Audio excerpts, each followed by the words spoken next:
Hello, dear students. Very good morning to you all. In today's class, I teach you types of arrays topic. In the last class, I taught you introduction to arrays.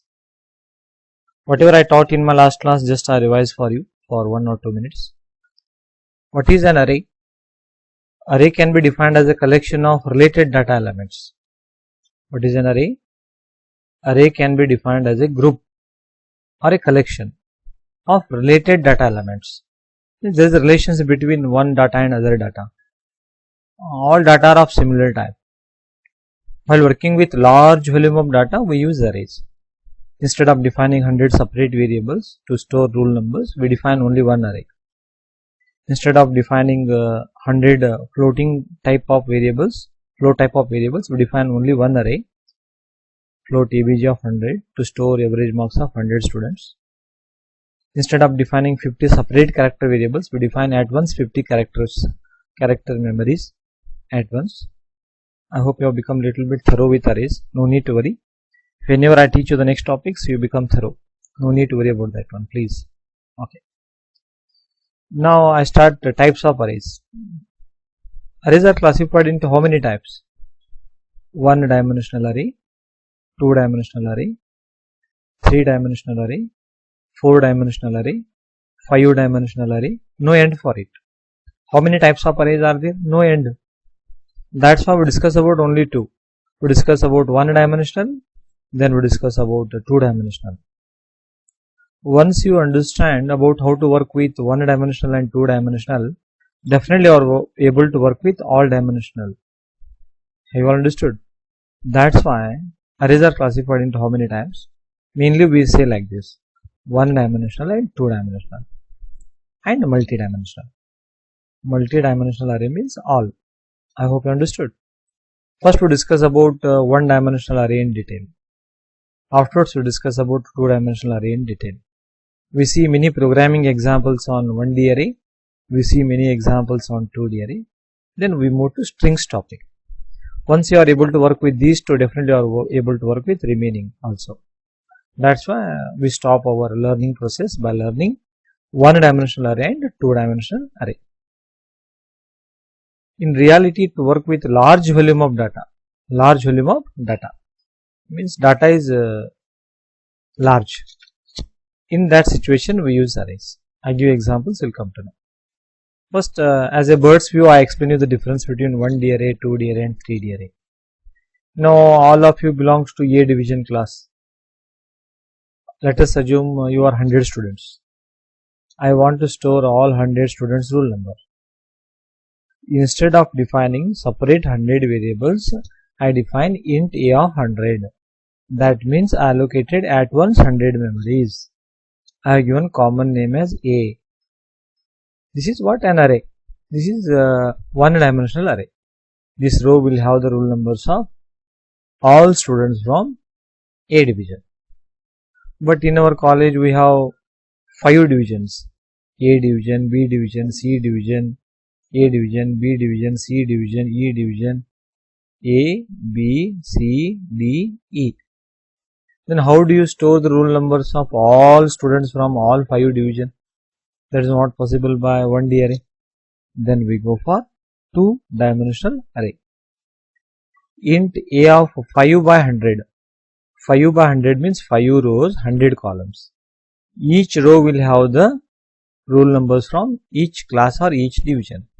Now can you tell me, in the first row we store the roll numbers of students from which division? A division. Second row will have the roll numbers of all students from which division? B division. This row is for C division. This is for D division. This is for E division. Means if you are, this is what we call large volume of data. Little bit I hope you are understanding. This is also large volume but linear list. This is also large volume in comparison with the first one. Table of data elements. Like this I want 2 tables sometimes. 2 tables of information. Then I go for 3-dimensional. Assume in our Vijaypur we have 2 engineering colleges, BLDE and CCAP.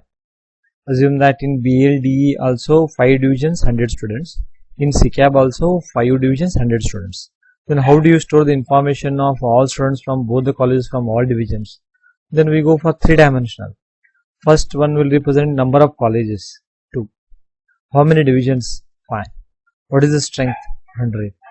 Then we store the data. We store the rule numbers of how many students now?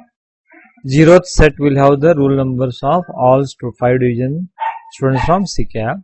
This second set will have the rule numbers of all students from our college. I hope you understood. Then what is the name of this memory now? A of 0, 0. First 0, then 0, then 0. All these, what is the name of it? A of 0. Okay.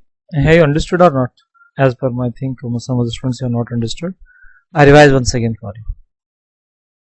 Okay. To store rule numbers of 100 students from only one division, A division. Assume that in this A division 100 students you are int A of 100. Means in the A of 0 you can store the rule number of first student. A of 1 will have the rule number of second student and so on. But we have 5 divisions A to E. How do you store the rule numbers of all students from all 5 divisions? Then 5 by 100 means 5 rows, 100 columns. How many memories? 500 memories. Then each row will have the rule numbers of students from each division. In the row 0, A division students rule numbers we store. Here B division, C division, D division, E division. How do you interact with A division students? A of 0, 0, A of 0, 1, A of 0, 2, A of 0, 3. 0 index will represent A division. And A of 1, 0, A of 1, 1, A of 1, 2, A of 1, 3, A of 99. Now one simple question to you.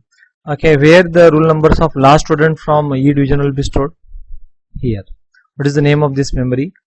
A of 499. A of 499. I hope you understood. Now in Vijaypur we have 2 engineering colleges, CCAB and BLDE. Then how do you allocate the memory to store rule numbers of all students from both the colleges? First 2 colleges, then 5 division, then 100 strength. 2 sets. First one 2 set. This is 0th set. This is first set. Then in each set 5 rows. Then how many columns? 100 columns. If this set will have the A division students from CCAP, B division students from CCAP, C division students from CCAP. This is the last division students from CCAP. This is A division students from BLDE, like that. What is the name of this memory? A of 0, 0. First 0 will represent like this. A of 0, then 0, then 0. This is the first student rule number from A division from CCAP. Then second one, A of 0 means CCAP.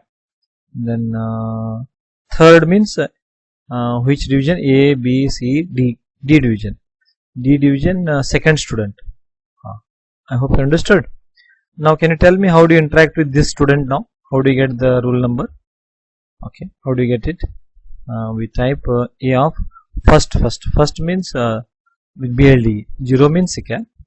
Then 0, then 0. Sorry, this is what I am interacting with this memory. I hope you understood. How do you interact with this memory? To interact with that memory, A of 1 means BLDE, 4th row, then column is 99. We use 3 index, 3 subscript values to work with 3-dimensional array. Like this you can go for 4-dimensional, 5-dimensional, 6, no end for it. I hope little bit you gain the knowledge regarding types of arrays. This is just for knowledge. But in exam you find questions on 1D array and 2D array. In next class I teach you 1D array. Thank you. If you have any doubts, please ask.